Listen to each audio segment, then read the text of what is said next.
dinamai dengan Kokodama. Kalau dari rumput ini Kokodama, ini Kokodama. Lalu media tanam apa saja yang bisa ditanam di sini? Kita menggunakannya ada tanaman liar juga bisa, seperti mawar bisa. Tapi kalau di sini kita menggunakan tanaman atsiri, ada beberapa. Contohnya tanaman yang saya pegang ini, adakah yang sudah mengenal tanaman apa? Iya, rosemary. Atau nama lainnya adalah Rosmarinus officinalis. Ini yang diolah menjadi minyak, itu bagian daun dan batang yang masih muda. Jadi mohon maaf, untuk sekarang bolehnya tidak memiliki aroma. Nanti kalau coba aroma di minyaknya itu bisa ke area messenger shop atau aromatic shop gitu. Lalu bola-bola bening bulat ini namanya apa? Kita menggunakan media namanya water beads atau hidrolizer.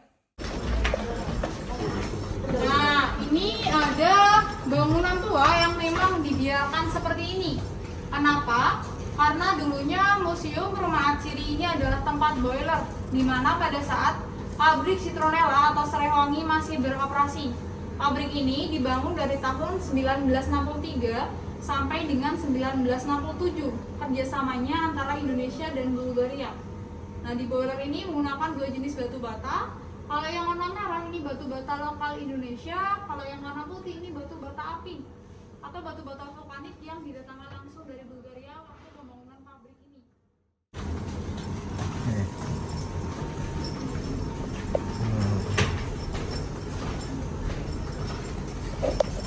Nah, di sini ada rem pohon, bagian dari tanaman. Dari lubang di sini adakah yang sudah mengenal mengenai atsiri sebelumnya? Belum? Nah, atsiri, kata atsiri itu sebenarnya dia berasal dari kata sifat. Yang pertama, dia itu mudah menguap dalam suhu ruang. Yang kedua, dia memiliki aroma khas dan salah satunya bisa diolah dari tanaman, minyak-minyak ini. Namun ada juga minyak-minyak ini diolah dari hewan. Contohnya dari kelenjar kijang kasturi. Ini ada fun fact nih. Ini ada beberapa yang mau saya buka, boleh? Mau pilih bukunya mungkin? Buku yang termahal. Tadi yang baru datang dari Kalabet, apa namanya Kalabet? Nih. Oh ya. Ada yang mau pilih soal mungkin? Pilih soal Pak Abid. Baru bisa jawab ya, soalnya telat. Oh, terlangga. Terlangga di dunia ini ada yang tahu apa saja? Tidak? Komodo. Komodo itu binatang. Oh. Ini tanaman. Tanaman, oke. Nah, tanaman terlangga minyak atsiri di dunia ini ada dari Oris root, Berinia dan juga Bluotus. Bluotus kenapa dia masuk yang terangkat? Karena masa hidup Bluotus dia tidak mencapai 24 jam kalau sudah mekar. Termasuk Bluotus ini adalah parfum favorit dari Cleopatra. Tuh. Lalu untuk minyak atsiri termahal di dunia ini ada dari pohon apa? Ada yang tahu? Pohon, nama pohonnya? Pinus. Bukan. Gaharu. Ya.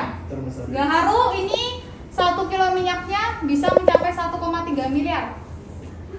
Nama minyaknya agarwood oil. Kalau dari cendana tadi sandalwood oil. Nah, kenapa ini dilukai seperti ini adalah proses inovasi dari pengambilan gubalnya. Jadi kalau mau diolah menjadi minyak, gaharu ini kita tunggu dulu usianya 70 tahunan, bahkan lebih. Kalau sudah cukup usia, kita lukai di bagian batangnya. Lalu kita masukkan jamur yang bernama Fusarium sp. Setelah dimasukkan jamur, ditutup lagi, ditunggu 1-2 tahun. Nanti akan keluar gubal yang warnanya hitam di dalam batangnya. Dan gubal itu yang diolah menjadi minyak. Nah, karena zaman dulu Indonesia teknologinya masih kurang, maka gubal itu diekspor ke Timur Tengah. Gitu. Lalu ini ada salah satu soal lagi, saya bukakan. Untuk memproduksi 1 kilo minyak mawar, kita ternyata membutuhkan bahan. Ada yang tahu berapa kilo? 3. Berapa? 2 kilo. 1 kilo butuh bahan 2 kilo. Nah, 1 kilo minyak mawar ternyata kita butuh bahan 4.000 kilo. Ya, karena rendemennya sangat sedikit. Rendemen itu persentase jumlah minyak berbahan. Kenapa minyak atsiri atau esensial yang murni itu mahal harganya? Karena dia membutuhkan banyak bahan juga dan prosesnya juga cukup sulit. Gitu. Oke? Untuk negara produsen minyak mawar terbesar di dunia, ada yang tahu? Sri Lanka. Sri Lanka, ini dari Bulgaria. Yang kedua adalah negara Turki. Gitu. Oke, kita bisa lanjut lagi ke area sejarah dari minyak atsiri di dunia. Mari. Nah, di sini kita masuk ke peradaban pertama. Ada di Mesopotamia. Ini bisa ke sini, bisa dilihat tuh animasinya. Nah, ini terkenal seorang perempuan yang bernama Taputi. Nah, dia adalah seorang perempuan yang bekerja di kerajaan untuk bertugas menjaga wangi-wangian. Lalu Taputi juga melakukan eksperimen atau pembuatan obat yang berasal dari tanaman atsiri dengan alat yang bernama terakota dan menghasilkanlah sabun untuk pencuci luka. Nah, cerita dari seorang Taputi ini tertulis pada replika kunickel yang menggunakan aksara kaku. Mesopotamia ini adalah negara yang kita kenal sekarang menjadi Irak. Mesopotamia itu artinya di antara sungai Tigris dan juga Euphrates. Oke, kita lanjut ke Mesir. Tuh, habis Mesopotamia kita ke Mesir.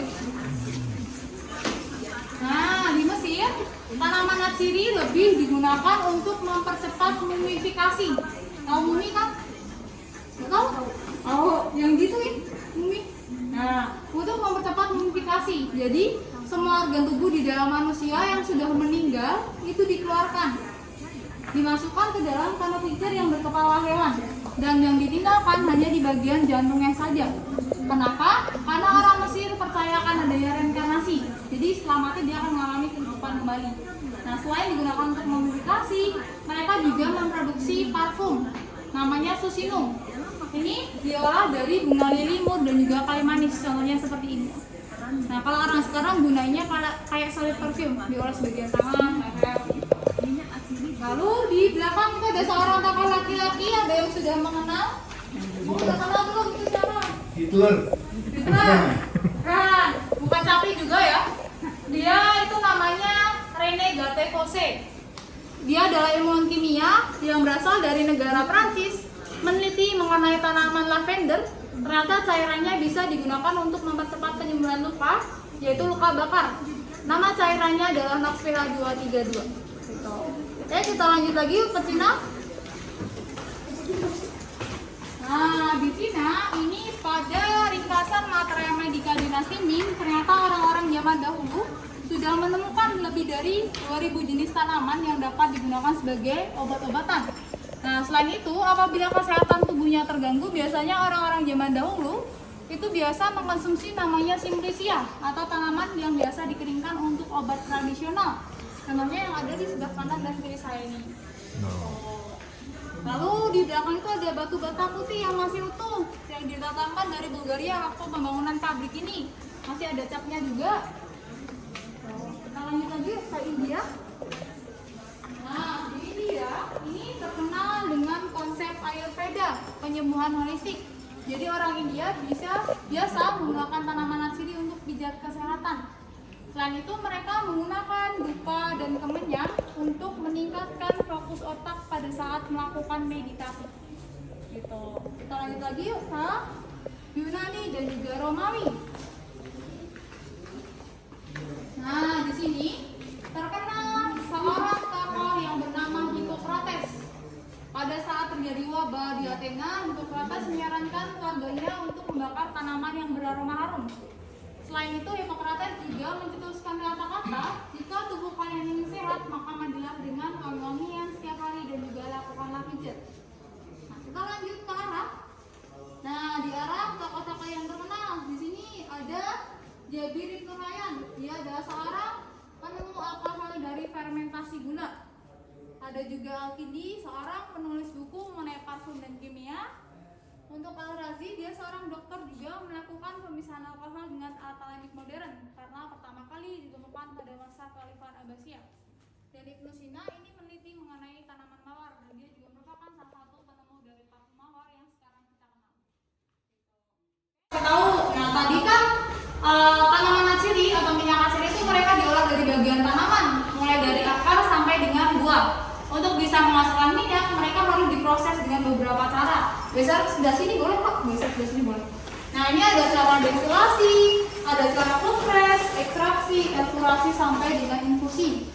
Untuk destilasi atau penyulingan itu ada 3 cara, yaitu cara rebus, kukus, dan juga kuak. Nah, waktu masih menjadi pabrik Citromela, menggunakannya sistem yang kuak. Boilernya ada di museum ini, kuaknya dibawa ke lobi dan Mercedes tadi. Belum kak. Belum. Nah, ini ada kita pakai tanaman natsiri, contohnya ada serai, ada semelang gitu. Nah, setelah itu kita bisa menanam, proses pada saat disuling, lalu diekspor. Nah, semua terjadi perang tuh, ada tanknya tuh. Perang, habis itu perang, kita Indonesia tanam lagi dari awal. Ditanam dari awal, kita bajak, waktu itu pisangnya masih dibajak ya. Kita coba suling lagi, habis itu kita olah menjadi parfum. Ini menceritakan perkembangan Pamarosa di Indonesia dan di dunia. Gitu.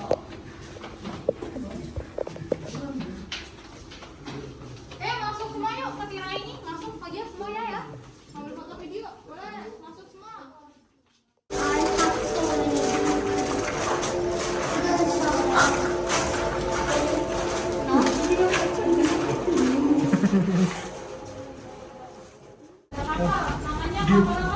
Ngerampok dia kalau beneran.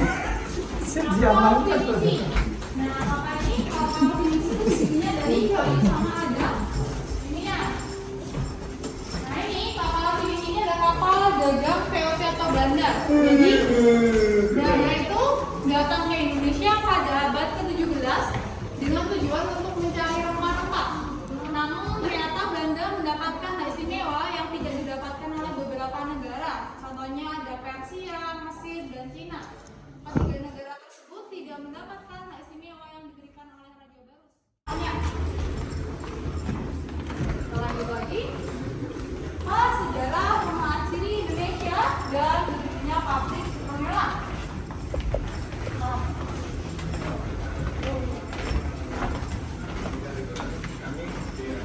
Oke, di sini ada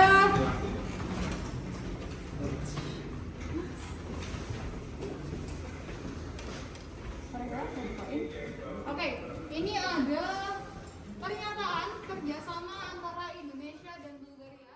Namanya Pance, Pak Dikon dan Pak Mar, ketiga beliau ini waktu masih muda, mereka bekerja tahun 86 di PT Inman Purnama Sejati. Dan sekarang masih dipekerjakan di sini, yang dua itu di Penyelingan, yang satu di Garden. Mereka bertiga adalah saksi hidupnya dari pabrik Citronella. Nah, ini ada foto-foto lama nih, tahun 2015, waktu pertama kali dia menjadi pabrik Citronella yang terbengkalai. Bentuknya seperti ini. Ini area boilernya tadi. Ini area tiketing utama. Tadi kita semua masuk beli voucher dari sini. Dulunya dijadikan untuk timbangan truk-truk bahan baku. Nah, Pak. Ini area naik turun lobby. Tapi karena sedang pandemi ya, jadi mohon maaf, kuisnya masih kita menampilkan. Nggak bisa buat main. Kalau di sini ada beberapa minyak yang digunakan untuk meningkatkan fokus dan motivasi. Namanya untuk meditasi itu begini ya, untuk meditasi. Nah kalau Ya, kita udah foto apa? sering pakai ini, kita kalau mau diproses harus dikeringkan seperti ini dulu, baru bisa didestilasi. Gitu. Gandum. Gandum ini. Bisa lanjut lagi, Ronald.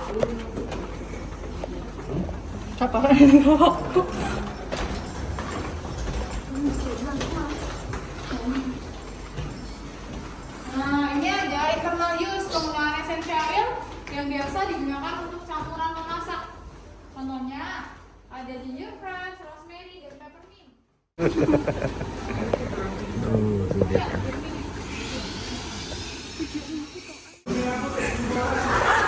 Wah, bapaknya kerja guys. Kau juga cekikian tak?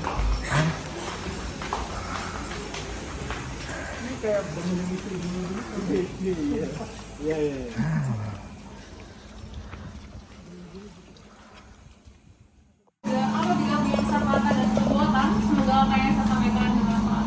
Terima kasih semuanya. Terima kasih. Thank you, Adina.